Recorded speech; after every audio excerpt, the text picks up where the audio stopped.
आप सभी माताओं बहनों को हरियाली तीज की बहुत बहुत शुभकामनाएं। हरियाली तीज का ये पर्व केवल एक परंपरा नहीं बल्कि स्त्री की शक्ति, श्रद्धा और प्रेम का उत्सव है। ये व्रत उन देवी पार्वती की स्मृति है जिन्होंने अनगिनत जन्मों की तपस्या के बाद भगवान शिव को अपने पति रूप में प्राप्त किया था। ये पर्व विवाहिता स्त्रियों के लिए सौभाग्य और कन्याओं के लिए शुभ जीवन साथी की कामना का प्रतीक है। आज की कथा एक ऐसी बहू की है जो इस परंपरा को नहीं समझती थी, परंतु समय ने उसकी सोच को बदला और फिर उसने जाना कि ये केवल एक व्रत नहीं बल्कि आस्था की अनुभूति है। और आज के इस वीडियो में आप न केवल हरियाली तीज की व्रत कथा सुनेंगे बल्कि हरियाली तीज का व्रत किसी आधुनिक सोच रखने वाली एक महिला के जीवन को कैसे परिवर्तित कर देता है, इस बारे में भी जानेंगे। एक कहानी के माध्यम से आपको पूरा वृतांत सुनने को मिलेगा, इसलिए आप धैर्यपूर्वक इस कहानी को, कथा को पूरा अवश्य सुनिएगा। श्रावण मास का प्रथम पक्ष चल रहा था। आसमान में हरियाली की छटा थी, लेकिन गौरी बाई के मन में हरियाली तीज की तैयारी की उमंग कुछ और ही थी। हाथों में मेहंदी की थाली, तुलसी और बिल्व पत्र का सजा पिटारा और पीले वस्त्रों में लिपटी उनकी आस्था को देखकर पूरा आंगन भक्ति से महक रहा था। तभी वैदेही, जो नगर की पढ़ी लिखी बहू थी, बाहर आई और माथे पर हल्की भौहें चढ़ाते बोली, माँ जी, ये क्या? आप हर साल ये उपवास करती हैं, बिना जल बिना अन्न, क्या इससे सचमुच कुछ होता है? गौरी बाई मुस्कुराई, मानो वर्षों पहले की कोई स्मृति जाग गई हो। उन्होंने वैदेही को समीप बिठाया और कहा, बिटिया, जब आस्था होती है ना, तब प्रश्न नहीं होते, और जब संशय होता है तब अनुभव भी नहीं होते। वैदेही थोड़ा असहज होकर बोली, माँ जी, मैं परंपराओं का सम्मान करती हूँ, लेकिन इतना कठोर व्रत, और वो भी किसी पौराणिक कथा के आधार पर? गौरी बाई ने हल्के और मधुर स्वर में कहा, तो सुन, आज से बहुत पहले हिमवान की पुत्री और मैना देवी की कन्या ने ये व्रत रखा था, और उस व्रत ने कैसे उनके जीवन को बदला वो कथा मैं तुझे सुनाऊंगी। पर उससे पहले तुझे जानना होगा कि ये केवल भूखा रहने का नियम नहीं बल्कि ये व्रत नारी के आत्मबल, प्रेम और प्रतीक्षा का प्रतीक है। वैदेही ने देखा, उसकी सासू की आंखों में श्रद्धा के साथ गर्व भी था, पर अभी उसका मन पूरी तरह विश्वास से भरा नहीं था। लेकिन उसे नहीं पता था कि अगले ही दिन कुछ ऐसा घटेगा जो उसके मन की जमीन को पूरी तरह बदल कर रख देगा। श्रावण मास का वो अत्यंत उमस भरा दिन था। सासू माँ पूजा की तैयारियों में लगी थी और वैदेही अपने कमरे में मोबाइल पर व्यस्त थी। तभी घर के आंगन से जोर की आवाज़ आई, अरे बेटा संभल! भागती हुई जब वैदेही नीचे पहुंची तो देखा उसका छोटा बेटा नंदन सीढ़ियों से फिसलकर गिर गया था। सिर पर हल्की चोट, पर उसके चेहरे पर डर साफ था। गौरी बाई ने तुरंत शिवलिंग पर रखा जल अपने हाथ में लिया, बेटे के माथे पर बेलपत्र रखा और बोली, भोलेनाथ रक्षा करे, बालक को कुछ न हो। और उसी क्षण वैदेही के मन में एक टीस उठी, उसकी आंखें भर आईं। बेटे को गोद में उठाते हुए वह सोचने लगी, अगर मैं एक दिन पूजा करती तो क्या ये टल सकता था? माँ जी तो हर दिन मंत्र, व्रत और पूजा में लगी रहती हैं और मैं केवल तर्क में उलझी रही। फिर रात को बेटे को सुलाकर वैदेही अकेले आंगन में बैठी थी। हवा में बेलपत्रों की गंध थी। कहीं दूर से मंदिर की घंटी बज रही थी। तभी उसकी निगाह सासू माँ के पूजा स्थान पर पड़ी, जहाँ एक ओर देवी पार्वती की सुंदर प्रतिमा थी और वहीं पर दूसरी ओर जल से अभिषेकित शिवलिंग। उसने पहली बार झुककर देखा और मन ही मन कहा, अगर आप सच में हैं तो मेरी परीक्षा ना लें। माँ जी से कहूँ क्या? शायद अब समय है।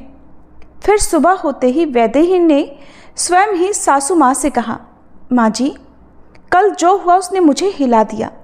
मैं जानना चाहती हूँ इस व्रत की सच्चाई। आप मुझे बताएंगी क्यों करती हैं हरियाली तीज? गौरी बाई मुस्कुराई, अच्छा, अब तू सुनने को तैयार है तो आजा। आज तू सुनेगी वो कथा जो स्वयं देवी उमा गौरी की जीवन गाथा है, जिस व्रत ने ही उन्हें शिव जी की अर्धांगिनी बनाया।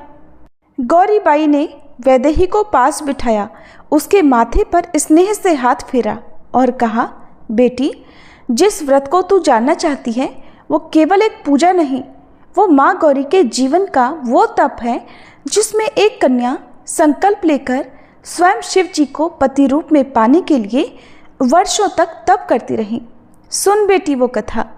हिमालय पर्वत पर देवी मैना और राजा हिमवान की कन्या के रूप में जन्मी कुमारिका पार्वती बचपन से ही परम तेजस्विनी, संयमशील और शांत स्वभाव की थी।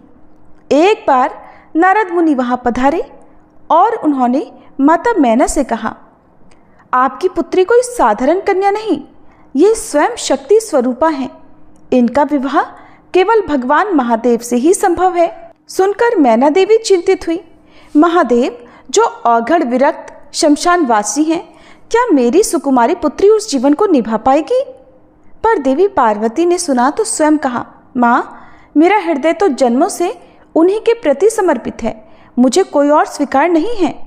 और तभी देवी पार्वती ने एक संकल्प लिया कि जब तक स्वयं शंकर जी आकर मुझे अर्धांगिनी रूप में स्वीकार नहीं करेंगे, मैं अन्न और जल का त्याग कर हरियाली तीज के दिन व्रत कर उन्हें तप से प्रसन्न करूंगी। और तब मन में कठिन निश्चय कर माता पार्वती घने जंगल में चली गई। पहले उन्होंने केवल फलाहार किया, फिर केवल जल और अंत में सूखे पत्ते चबाकर उसी पर निर्भर रही। ये देखकर सभी देवता, ऋषि मुनि और यहाँ तक कि स्वयं उनके माता पिता भी चिंतित हो उठे। हरियाली तीज का दिन आया। वर्षा ऋतु में प्रकृति हरी भरी हो गई थी, लेकिन उस वन में एक तेजस्विनी तप में सूख रही थी, कठोर तप में लीन थी। तभी स्वयं नारद मुनि प्रकट हुए और बोले, हे पार्वती, आज का दिन श्रेष्ठ है, ये हरियाली तीज है। जब नारी शक्ति अपने मनोवांछित वर के लिए उपवास करती है, ये व्रत सृष्टि की अग्नि जितना पवित्र है, इसे पूरी निष्ठा से करो, शीघ्र ही शिव जी तुम्हें दर्शन देंगे। फिर देवी ने उस दिन बेलपत्र, कुश और गंगा जल से एक मिट्टी का शिवलिंग बनाकर उसकी पूजा की और हाथ जोड़कर कहा, हे भोलेनाथ, यदि मेरा तप, मेरा समर्पण सच्चा है तो आप प्रकट हों। और तभी शिव जी ध्यान से बाहर आए। उनकी जटाओं से गंगा की धारा बह रही थी। उन्होंने देवी पार्वती की भक्ति को स्वीकार कर लिया और कहा, देवी उमा, तुमने जो वर्षों तक मेरे लिए कष्ट सहा, वही मेरी सच्ची अर्धांगिनी हो सकती हो। मैं तुम्हें पत्नी रूप में स्वीकार करता हूँ। और उसी दिन से हरियाली तीज का ये व्रत नारी श्रद्धा, संयम और सौभाग्य का प्रतीक बन गया। जो भी स्त्री इसे करती है, उसे अखंड सौभाग्य, पारिवारिक सुख और इच्छित वर की प्राप्ति होती है। गौरीबाई ने कथा समाप्त की और वैदेही की आंखों में श्रद्धा उमड़ पड़ी। वो अब न केवल सुन रही थी, बल्कि भीतर ही भीतर एक विश्वास से जुड़ चुकी थी। वैदेही ने अपनी सासू माँ से पूछा, माँ जी, फिर भगवान शिव और देवी पार्वती का विवाह किस प्रकार हुआ? किस प्रकार से सौभाग्य का यह उत्सव मनाया गया? तब उसकी सासू माँ ने कथा को आगे जारी रखते हुए कहा कि जब भगवान शिव ने देवी पार्वती को स्वीकार किया, तब सृष्टि में हर्ष छा गया।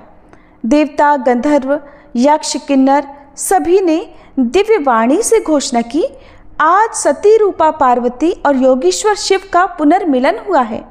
ये केवल विवाह नहीं, शक्ति और शिव का समन्वय है, सृष्टि के संतुलन का पुनर्जन्म है। और फिर हिमवान और मैना देवी ने कन्यादान के लिए सारा ब्रह्मांड साक्षी बनाया।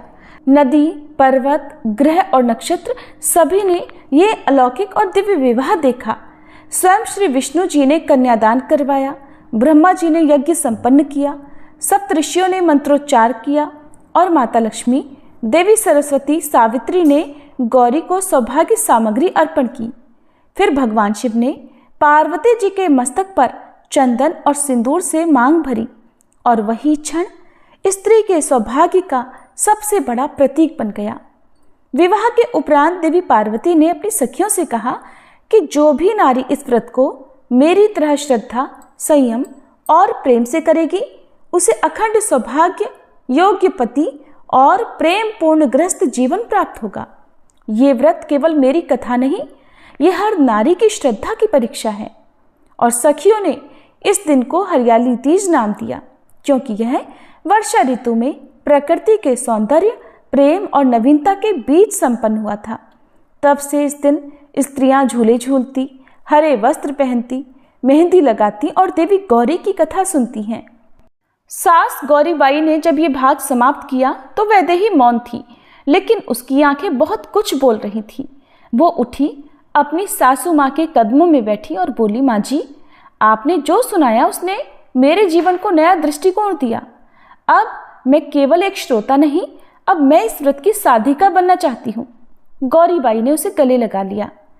तू भी अब सौभाग्य की उस परंपरा में जुड़ गई जिसे स्वयं देवी गौरी ने शुरू किया था।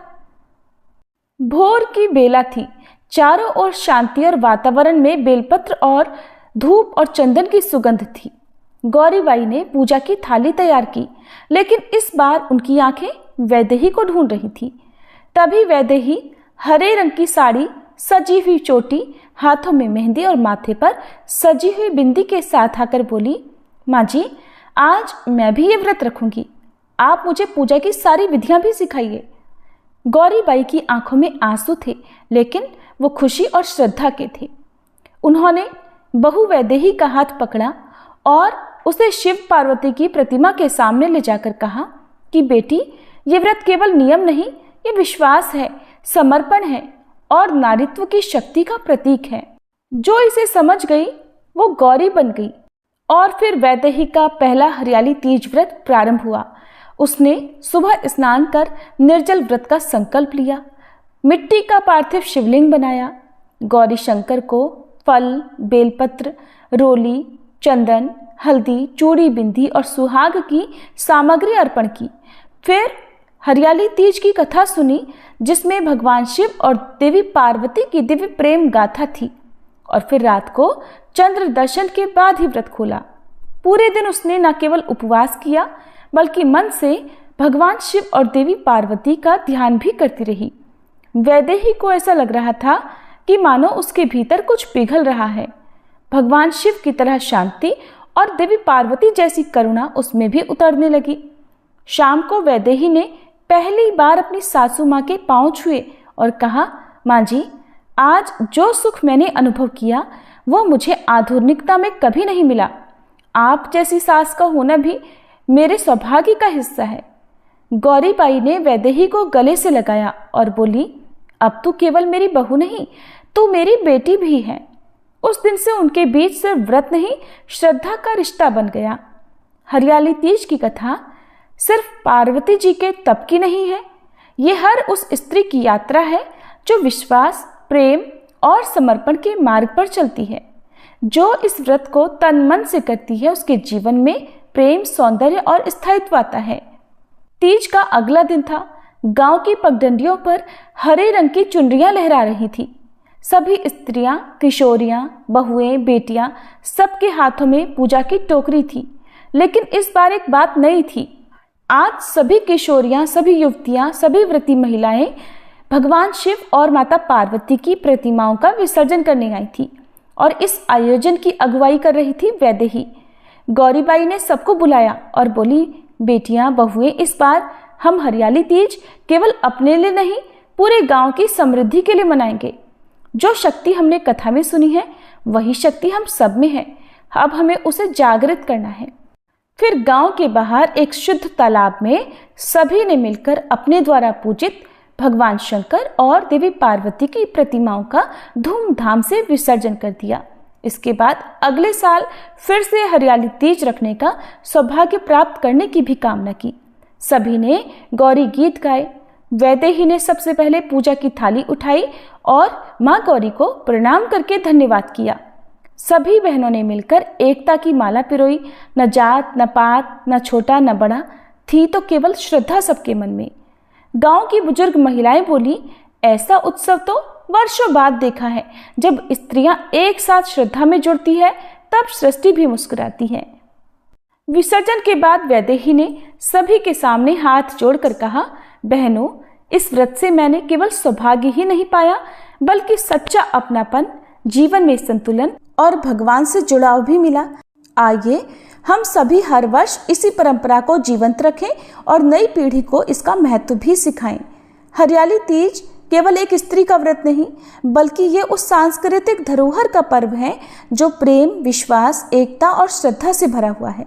जिस घर गांव में तीज विधि पूर्वक मनाई जाती है, वहां देवी गौरी और भगवान शिव की कृपा से सुख, सौभाग्य, समृद्धि और शांति का वास होता है। कथा समाप्त हुई। सभी प्रेम से बोलिए ओम नमो पार्वती पते, हर हर महादेव।